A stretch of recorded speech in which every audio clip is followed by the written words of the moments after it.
Given that f of x is equal to 5x and g of x is equal to x plus 2, find g f of x. We've got a composite function, okay, a composition of functions, a compound function. So we're doing g of f of x. So we're applying to g to the function of f of x. So we got g of 5x, because that's what f of x is. So plugging g of 5x into g of x, we get 5x plus 2 as our answer for g f of x. So this is a composite function, a compound function, a composition of functions. Next up, we got f of x is equal to x minus 1 and g of x is equal to x squared. Find f g of x. Okay, so we're going to have f of g of x, so f of x squared. Okay, now putting x squared into f, so replacing x with x squared, we get x squared minus 1. Next up, we got f of x is equal to x plus 3 and g of x is equal to the square root of x or root x. Find g f of x. So we got g of f of x, which is x plus 3,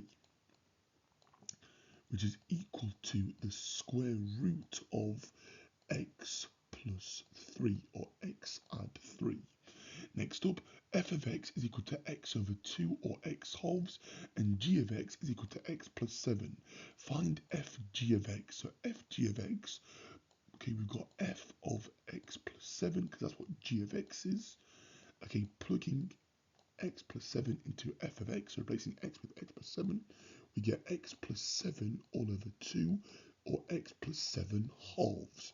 Or you might also wish to write here, if you want to, as a half brackets x plus 7, or 7 plus x all over 2, or a half bracket 7 plus x. Either way is completely fine.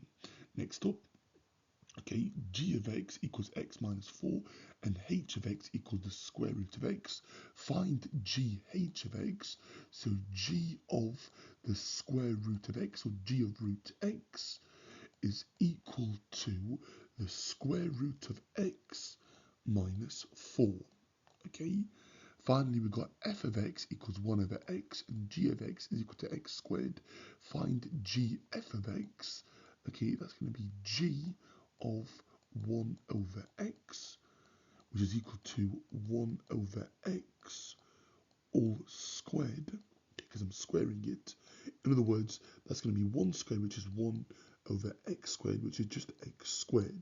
Again, if you wrote it as x to the power of minus 2 or negative 2, that's also fine. Now, I should note here that this is beyond the scope of the video, but some of these answers will have some constraints. What do I mean by that? So for this one here, x has to be greater than, okay, minus 3 or equal to minus 3 for this to work. Okay, similarly here, x has to be greater than or equal to 0. Okay, the reason being, guys, is because I can't square root a negative number, so I can't do the square root of minus 2 or the square root of minus 3 or the square root of minus 4. Okay, because, yeah, this is obviously not possible. Okay, so on your calculator, it's going to give you a math error.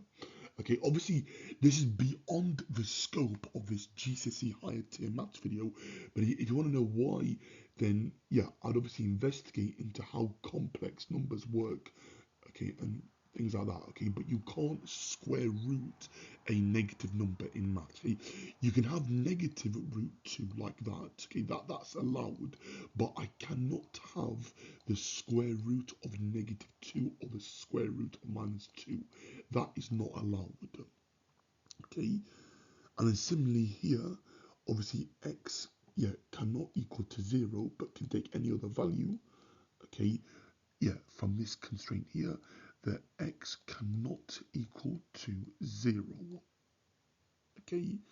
And again, okay, any square roots has to be greater than or equal to 0, okay. That is just, yeah, adding some constraints, okay, into some of the composite functions, but essentially, yeah, the square root of x here has to always be greater than or equal to 0, when x is greater than or equal to 0, okay? Because I can't do the square root of -1 or -1. Okay, that's not possible, okay? Of course, if you go on to do A-level further maths and take maths beyond, okay, A-level maths and university maths, then you'll know that we start going to what we call complex numbers and the complex plane and the complex world.